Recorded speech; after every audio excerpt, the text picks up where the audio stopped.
içeri de girer. O orada girer buraya böyle. Bu araya koymuş olmaz.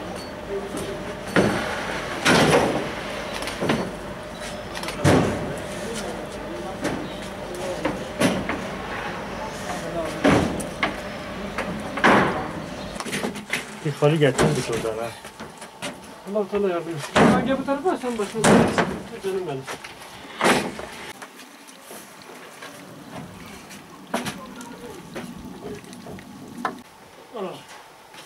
Yunus vuru. Yunus vuru. Şu an ailemiz Beyüzümü Serratepe Mahallesi'nde bulunuyor.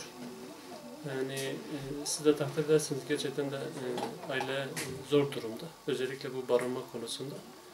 Yani hakikaten de oturabilecek, çoluk çocuğunla rahat bir şekilde bir yuvada oturabilecek bir yerleri yok. Maalesef çok affedersiniz banyo, tuvalet, mutfak aynı yerde. İster istemez enfeksiyon kapma riski yüksek. Ablamızın kocası zaten rahatsız, çalışamıyor. Çalışamadığı için de çoluk çocuğuna yeteri derecede hakikaten ne konusunda ne ihtiyaç konusunda yeteri kadar şey yapamıyor. Yardımcı olamıyor. Rahatsız olduğundan dolayı. Ablamızın da normalde 6 tane çocuğu var. 3 kız, 3 erkek. Çalışabilecek durumda sadece kendi çocuğu, kendi eşi. O da rahatsız. Malumunuz görüyorsunuz, gerçekten de bir artı bir denilebilecek derecede bile ev değil. Bunun için de biz de Van Umut Kervanı olarak elimizden geldiği kadarıyla inşallah bir hayırseverin vermiş olduğu bu mobilya takımını getirip bir abimizin Allah razı olsun şeyiyle yardımıyla kurmaya çalışıyoruz inşallah. Tabii peyderpey elimizden geldiği kadar inşallah bu ailemizi yalnız bırakmamayı inşallah umut olmaya da çalışacağız inşallah. Siz görüyorsunuz, bizim hazırımız yoktur. Eşim hasta. Ev yıkılıyor bizim başımızda. Çocuklarım okumadı, mağdurum içinde çocuklar okumadılar. Çocuklar okumak istiyor. Bizim elimizde yoktur. Görüyorsunuz, ev yıkılıyor bizim başımızda. Kış geldi, biz ne yapacağız bilmiyorduk. Allah kış geldi, ev bile damlayacak, ev yıkılacak.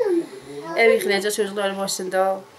Yani o kadar yani sıkıntı yapıyorum konuşmak, yani konuşmuyorum. O kadar sıkıntı yapıyorum. Sabah yine bayıldım. Vallahi dedim yani doktora gideyim, doktor değilse o kadar sıkıntı yapmışsın. Strestedir, ondan ile oluyor. Eşim hastadır, bizim gelirimiz yoktur. Benim çocuğu, büyük oğlum hastadır zaten. Ben abiye verdim onun raporu. Hastadır, ameliyat olacak diye riski var, tehlikelidir. Yani bilmiyorum, ben hastayım, çocuklarım hastadır, bizim durumumuz yoktur, siz görüyorsunuz yani. Umut Kervan'da orada 2 senedir bize veriyor. Yani komşular bazen veriyor, yani bizim durumumuz görüyorsunuz. 6 tane çocuğum var, bir tane tek okudu ha. Bizim mağdurum yoktur ondan. Ama benim oğlum gidiyor, sabah gidiyor okula, öğlen gidiyor arabanın üstünde 10 milyon veriyor, yani 10 milyon veriyor. Öğretmen bana kızı dedi, senin oğlum niye gelmiyor, niye okumuyor? Dedim vallahi gidip çalışıyor. Çalışıyor, 10 milyon veriyor, 10 milyon. O 10 yaşındadır ha, 10 yaşındadır. O da hastadır, o da doktor değil. Beyaz kandır, bilmiyorum, beyaz kan bilmiyorum nedir bilmiyorum, ben sıkıntı yapıyorum. Yani çocukların hepsi hastadır, bak görüyorsun. Affedersin, lavabo görüyorsun, lavabo yoktur, tuvalet yoktur, dezgah yoktur, ev yıkılıyor çocuklar başında. Çocuklarımı götürüyorum doktora, doktor dedi ki bu kokuda hepsi hastadır. Yani akrep var içinde. Geçen kaç gecedir ben yatmayayım, çocuklar diyor ana akrep çıkıyor, ana orada bilmem ne çıkıyor, ana orada ne çıkıyor. Yani bizim durumumuzu siz görüyorsunuz. Dedim bizim yani ev olsun, zaten de seyahate ne oldu tamam, tek bizim güzel bir ev olsun, temiz bir ev olsun. Temiz bir ev istiyorum. Hani hiçbir şey istemiyorum. Temiz bir ev istiyorum. Dedim Allah'ım kışta yani ev yıkılmasın çocukların başında. Biz yatamıyoruz. Yemin ederim biz salonda yatıyoruz. Yani dedim ay belki bu akşam çocuklar diyor ana vallahi yağmur yağacak. Biz korkuyoruz. Ev yıkılacak bizim başımızda. Ve bu hasta en hasta ev bizimdir yani Şabak Beyzi Mahallesi'de. En hasta ev benim değil. Eşimin durumu vallahi hiç iyi değil. O da yani üzülüyor, o da yani sıkıntı yapıyor, çalışamıyor, ayağı ağrıyor. Gitmiş doktora, doktor değilse o kadar sıkıntı yapmışsın, sigara içmişsin, sigara dolunda ciğeriniz hepsi bitmiş. Hani işi yok, zavali gücü yok, ayağı ağrıyor. Bir gün çalışıyor, 2 gün duruyor. 2 gün çalışıyor, 6 gün çalışmıyor. Yani biz görüyorsunuz. Vallahi yani siz geliyorsunuz, görüyorsunuz bizim evimizi, halimizi. Tek ben bir ev istiyorum. Allah razı olsun. Allah rızası için yani. Vallahi çocuklarım hepsi hastadır. Götürmüyorum hastaneye. Vallahi orada bir sürü yerlerde ben kızım bileyim iğnesi çıkmış. Bana iğne çıkmış, çocuklarıma iğne çıkmış. Yani bilmiyorum artık. Yani benim derdim çoktur abicim. Ben ne diyeyim bilmiyorum yani. Yemin ederim. Keşke siz kışta gelseydi baksaydı. Yani şimdi yazdır bak biz yani oturuyoruz. Çok şükür kapı açıktır. Yağmur yağsın, kış gelsin gelin bakın bizim halimiz nasıldır. Vallahi ya geçen gün bizim komşular gitmiş bir tane boya almış duvara vurmuş ile hepsi şeydir abi. Burada doğdum, burada büyüdüm. Yani depremde çok büyük hasar geçirdik. Ev bayağı hasarlı. Yani oturamıyoruz. Kışın olduğu zamanlar her yer damlıyor, yatacak yer bulamıyoruz. Yani çok mağdur durumdayız, gelirimiz yok. Yani komşular yardımcı oluyor. Allah razı olsun onlardan. Yani bir şey diyecek bir şey bulamıyorum. Okuyamadım. Çok okumak isterdim. Hani ben de gencim, ben de okumak isterdim. Bazı arkadaşlarım gibi ben de okula gitmek isterdim.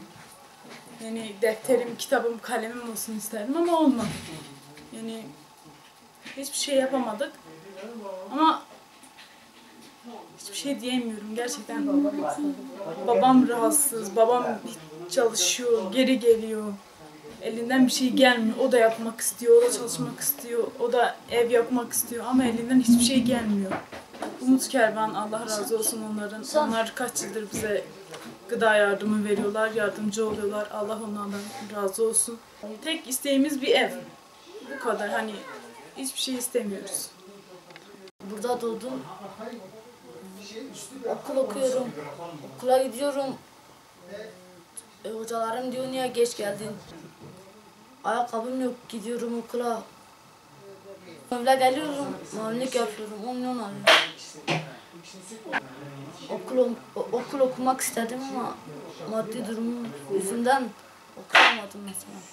Biz bu Umut Kervan'ı platformu yani vakfının yaptığı bu çalışmayı gerçekten çok yerinde buluyoruz.